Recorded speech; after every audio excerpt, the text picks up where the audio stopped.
Engine starter motor एक शक्तिशाली DC electric motor है जिससे इंजन को क्रैंक किया जाता है। स्टार्टर मोटर में एक पिनियन गियर होता है जो इंजन के फ्लाईव्हील रिंग गियर से मैश होता है और क्रैंकशाफ्ट को घुमाता है। यहाँ दिखाया गया मॉडल आधुनिक गाड़ियों में उपयोग की जाने वाली एक pre engage type starter motor है।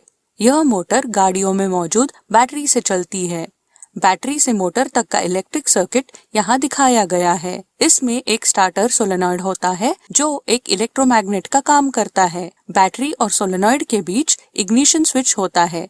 सोलेनॉइड के अंदर एक प्लंजर होता है। जैसे ही इग्निशन को ऑन किया जाता है, सोलेनॉइड सक्रिय हो जाता है और इलेक्ट्रोमैग्नेटिक फोर्स के कारण प्लंजर स्लाइड करता है, जो कॉन्टैक्टर स्विच के दो कॉपर टर्मिनल्स को जोड़ता है, जिससे मोटर चालू हो जाती है। इग्निशन स्विच को रिलीज करने से सोलेनॉइड डी एनर्जाइज होता है और प्लंजर वापस लौटता है।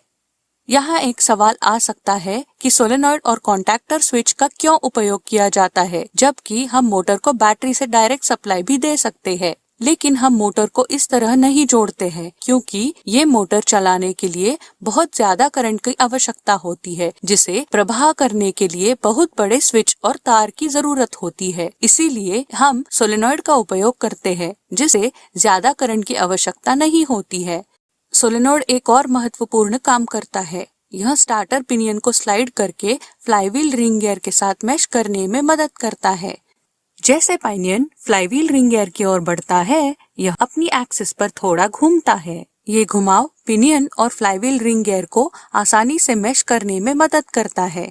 जब पिनियन और फ्लाईव्हील ठीक से मैश हो जाता है, तब कॉन्टैक्टर स्विच बंद हो जाता है और मोटर घूमता है। हम यहाँ देख सकते हैं कि फ्लाईव्हील की तुलना में पिनियन गियर काफी छोटा है। फ्लाईव्हील और पिनियन का गियर रेशियो आमतौर पर 15 से 1 या 20 से 1 तक होता है। ये गियर रिडक्शन से टॉर्क कुछ हद तक बढ़ जाता है। टॉर्क को और बढ़ाने के लिए एक प्लैनेटरी गियर सेट का उपयोग किया जाता है। इसमें एक सन गियर, एक रिंग गियर, एक कैरियर गियर और प्लैनेट गियर्स का एक सेट होता है। स्टार्टर मोटर में रिंग गियर स्थिर होता है, सन गियर इनपुट होता है और कैरियर आउटपुट होता है। यहाँ दिखाए गए प्लैनेटरी गियर सेट का रेशियो 7 से 1 है। ये कंबाइंड गियर रिडक्शन के बाद स्टार्टर मोटर क्रैंकशाफ्ट को घुमा सकता है, जिससे इंजन चालू हो जाता है। इंजन स्टार्ट होने के बाद क्रैंकशाफ्ट तेजी से घूमने लगता है। इस स्थिति में यदि स्टार्टर मोटर फ्लाईव्हील के साथ मैश में रहती है तो अत्यधिक गति के कारण मोटर खराब हो सकती है। इसीलिए इंजन स्टार्ट होते ही हमें इग्निशन स्विच को रिलीज करना चाहिए, जिससे पिनियन फ्लाईव्हील गियर से अलग हो जाता है। लेकिन वास्तविक जीवन में हम इंजन स्टार्ट होने के तुरंत बाद इग्निशन स्विच को रिलीज नहीं कर सकते हैं। इस अवस्था में मोटर को तेजी से घूमने से रोकने के लिए वन वे क्लच का उपयोग किया जाता है। यह क्लच में आउटर और इनर रेसेस के बीच रोलर्स होते हैं। जब मोटर आउटर रेस को घुमाता है तो रोलर्स इन दो रेसेस के बीच में लॉक हो जाते हैं और क्रैंकशाफ्ट घूमता है। जैसे ही इंजन चालू हो जाता है तो रोलर्स स्वतंत्र हो जाते हैं।